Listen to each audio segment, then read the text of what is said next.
Hello. July has been an insanely busy month for me, hence why there have been no smaller updates.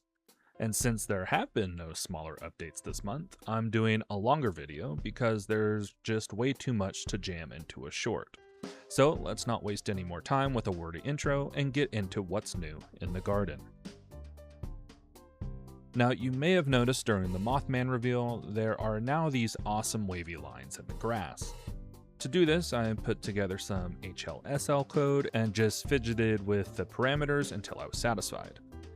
But I didn't want this code running every frame to generate a simple texture that never changes, so I created an editor user widget, which I had never done before, to bake the material to a render target, and then created a static texture from that render target. And let me show you how easy this actually ended up being. I'll make a new render target, open up my editor user widget, which is just a button with code that draws material to a render target. I'll swap the RT for the new one we just made, run the widget, and hit the button. And before too long, you'll see the render target gets baked to. And then I can simply right-click and create a texture from it, which is what we're now using for the grass. And I think it helps bring out the softness I was after, and I really love the look of it. As well as giving the grass some texture, I also gave the soil some as well. It's nothing crazy, it's just something more interesting than brown.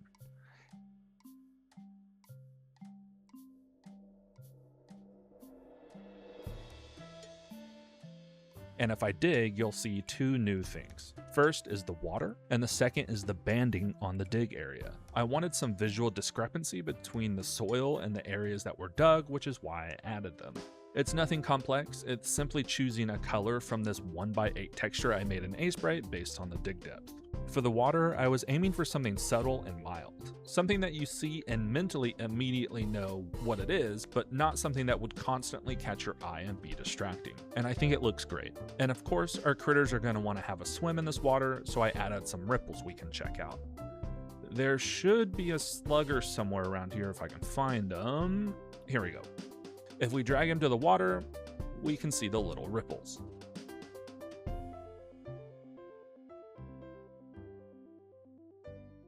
This section and the next one are where most of my time went this month. I have each section of the day, and they all have their own calibration, lasting different amounts of time. For instance, sunrise and sunset shouldn't last as long as the other day states. That's really all there is to it. The headache was getting everything to align with my art assets. And let's take a look at all of it in action because it's really pretty. If you look here, the current state alpha goes from 0 to 1 for each state before going to the next. And it's about to reach my favorite time of day, right as afternoon is transitioning into sunset.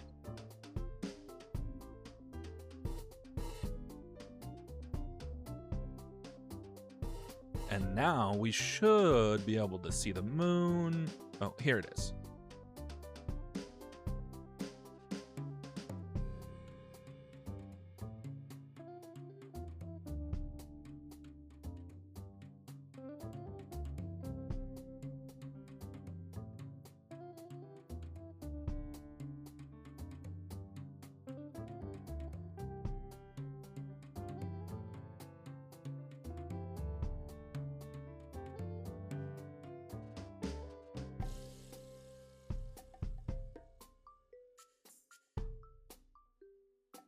And now into sunrise, another favorite of mine. And wow, I really just love this whole setup.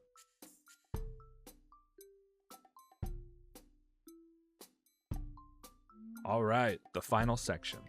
This is a little similar to the last one, where it's mostly data and fidgeting to align with the art assets.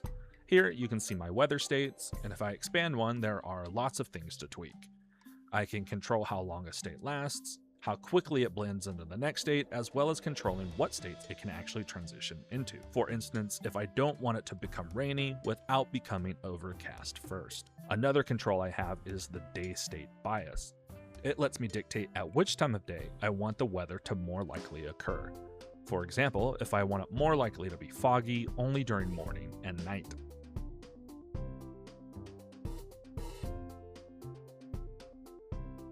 And again, this is another section that's more exciting to watch than to yap about, so let's give it a look.